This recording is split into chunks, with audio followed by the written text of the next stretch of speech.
Okay, so, gosh, that seems close. Anyway, so it's Charlie, and we have an update. We're not going to say it's like a huge official update. No, let's just be honest. It's been a busy week. I've been out of the house Monday, Tuesday, Wednesday. I got to stay home. Thursday, I was out. Friday, I was really out. And then today, I went to dinner at my sister Sarah's house.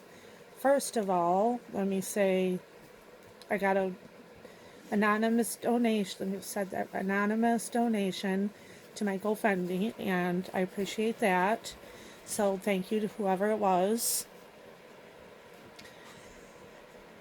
Monday I went for my MRI finally, and I didn't really need, like, yeah, we needed to know, but it's my brain, so I kind of already knew. There's a lot of things that I'm trying to, gather this all in my head because there's a lot of stuff that I want to say, but I'm not going to say. Basically, a lot of people went through a lot of trouble to get me seen, and I will be forever grateful beyond words. So Monday I go and I get my sedation MRI because, the whole zzz and that, it's just not worth the stress. Tuesday I get the report. I also had a doctor's appointment with my new doctor at Henry Ford. Woohoo! Super excited. So it wasn't Tuesday. Wednesday, I was I got a report through my chart, but there was not a comparison. Like, I had a scan done in June, and there was some kind of accident or something in the system, and my new doctor couldn't see the comparison from June. He pulled up the MRI, and I could see it right away, but we couldn't officially say, so I didn't say anything to really anybody. And just kind of waited, because last time I got on here before and said, hey, she thinks it's okay, and then it turned out that it wasn't, and then the next time it was a little smaller. So rather than just let everything come crushing down or getting everybody's hopes up, I said, well, I'm just going to keep my mouth shut. Well, so Wednesday I was off, and then Thursday my dad drove me to blood work. So the two people that seem to be the most psychic in my life, my best friend and my ex, they basically call and, well, Lisa, you messaged me, and I told you first. And then Rob called later. Basically, Clarity's bigger. And we knew she was going to get bigger. It was a matter of time. It sucks. And I sat and I cried for a little while on Thursday at like 6 in the morning when it popped up and sent me a notification. And so I was alone. And it was, it's not overly clear on how it's going, because how I'm not a friggin' neurosurgeon, but I knew what the old scan looked like, and I seen the new scan, and I said, well, I knew right away, but the doctor couldn't confirm it, so I just kept my mouth shut. And there was people that needed to be told before I announced it to Facebook. Not that everybody just sits around on pins and needles waiting to see if my tumor got big. So yesterday, today's Saturday, I went to her a platelet infusion because basically my whole body is covered in polka dots from my platelets being so low. And they were really low. So I went to platelet infusion. Hazel drove me to that. And as we're sitting in the waiting room, my new doctor calls me from Henry Ford to tell me about Clarity. Now, sorry, in case you haven't been watching my videos from the beginning, Clarity is my tumor. So nobody likes to hear the word tumor. So that's what I named her. Basically because, excuse me, I hit my year mark on when the tumor originally was on the scan, that the first hospital missed it. So from the very beginning, I was driving down the road and just to backtrack that Clarity business. The hospital that missed the tumor said, somewhere on the sign it said something about Clarity and treatment. And I laughed because I thought, wow, that's really funny because they missed it and treatment got delayed. And I probably would be walking if they would have caught it earlier. I'd still be dead or dying, but basically I'd be in better condition. So basically, Clarity, that's how I found her name. And I decided that when you are given a timeline of like 12 to 15 months, that gives you a lot of clarity really quick. And if it doesn't, hopefully when I die and I go to heaven, because I think that's where I'll go, then I'll have clarity then. So that's the Clarity backstory. So anyway, I'm talking to my new doctor on the phone, and he says, you named your tumor Clarity. And I told him, I said, well, she needed a name and nobody likes to hear about, cancer. And, he says, well, and he has a German accent, so it's really awesome to hear him talk. So he says, well, in my house, if it's anything bad, they always name it after a man. And I said, well, women are tough, and so was Clarity. So she needed a woman's name. So he calls me, and like we're talking, and he says, well, Clarity is significantly bigger. And yeah, that sucks. Because where she is, there's not a whole lot they can't do more surgery, or they're not. I go up in front of the Henry Ford tumor board next week, he said. He said, my tumor will go up next week. Basically, though, they could possibly do more radiation. And that it's not the same radiation that I was on. It's like a gamma knife radiation, something that is highly concentrated, less times to go instead of going 5 days a week. And it's like high powered radiation and cut out over X amount of treatments, and then that's it. From what I can understand. This was yesterday, so, and my oncologist was calling him when he was talking to me. So there's like 3 or 4 different health systems that are involved in this, all being coordinated by Henry Ford now. And I have been truly blessed to get into Henry Ford. And I'm not going to go into that, but basically, yes, I've been truly blessed to have this opportunity. I'm weak and my head hurts more than I admit to people. And I'm scared because I know that I am coming down to the wire. They're going to stop my current chemo. I mean, I made it to 4 rounds, but my body's just not tolerating it anymore, and it stopped working. I mean, I didn't need to have a platelet transfusion for the first 3 rounds, and now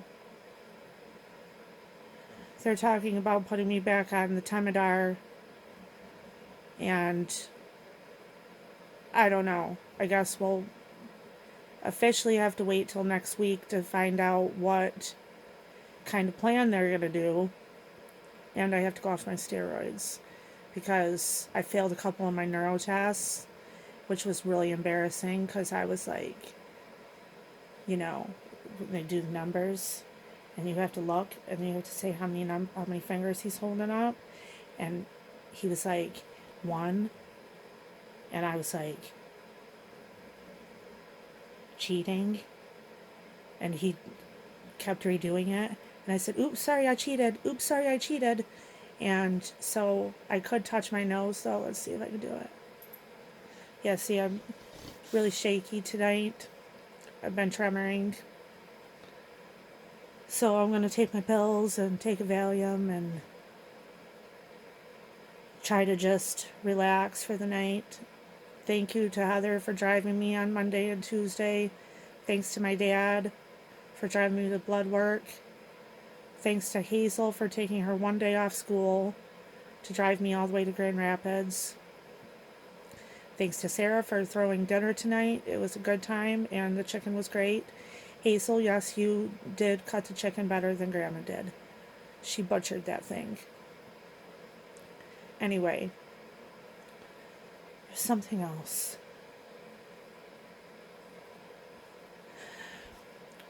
Say some prayers that I didn't completely disappoint my new doctor and they will look at me like I am not a lost cause. Because I fought so hard this year and now I kind of feel like I bombed the whole doctor's appointment.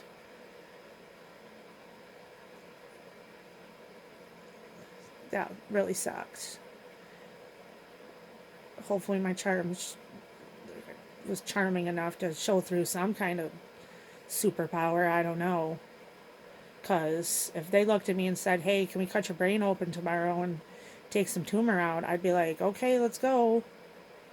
Because that's the kind of person I am. I promised I would fight until there was no fight left. And at some point that decision doesn't come down to me. And that really sucks because I'm a control freak.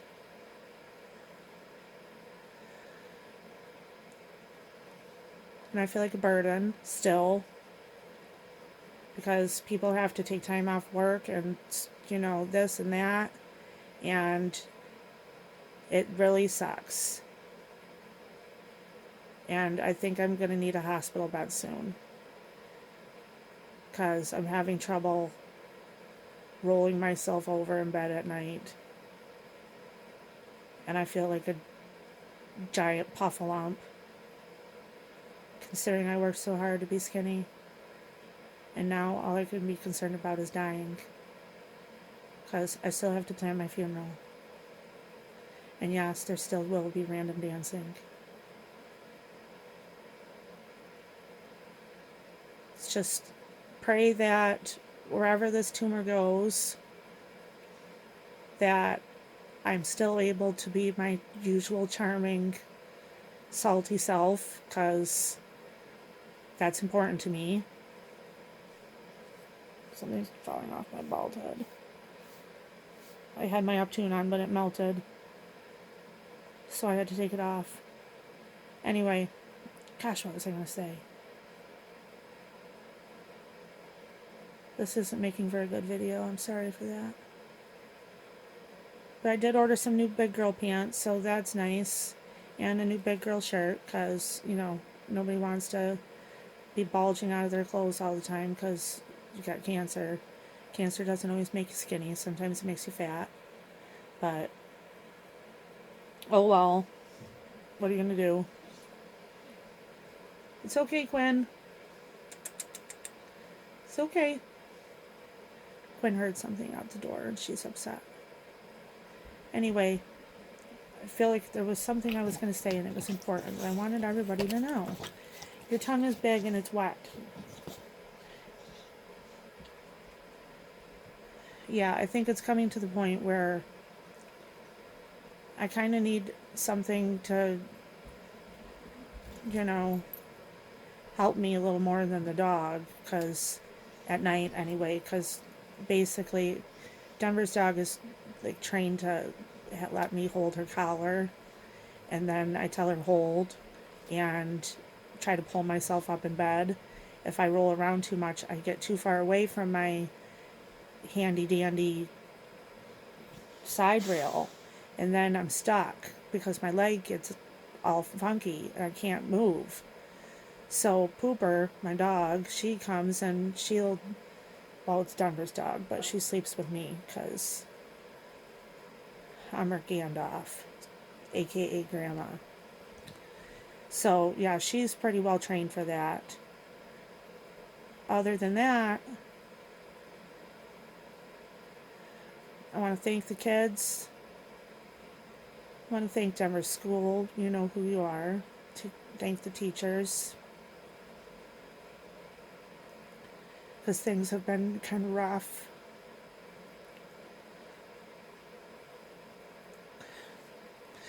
And sometimes you just need a hug.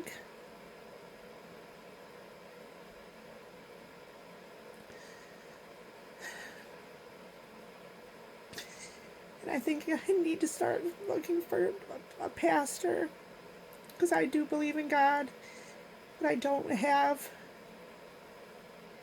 a personal relationship with somebody that is going to be able to speak for me when I'm die.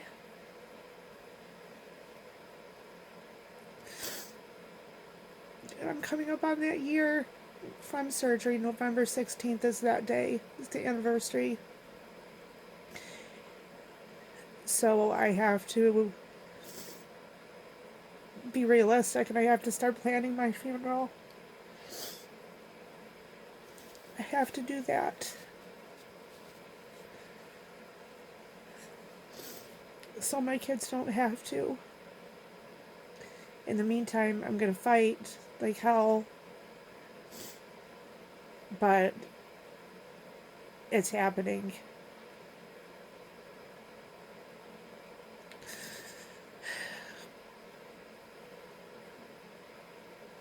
I love you, Hazel. I'm so proud of you. You are doing amazing. Don't let anybody change you. Denver, you too. I know this year has been so hard on you so far.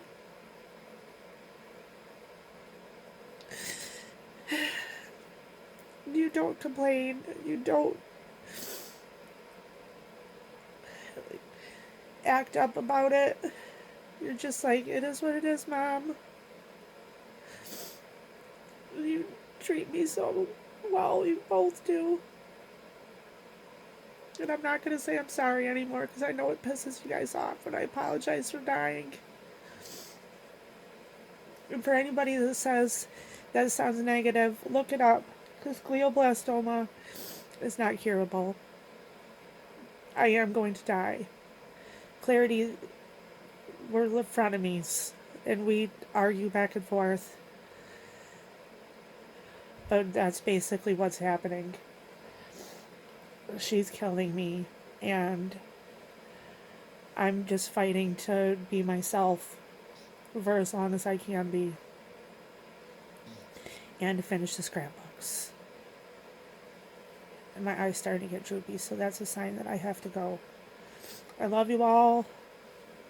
Treat each other right, and dance at my funeral.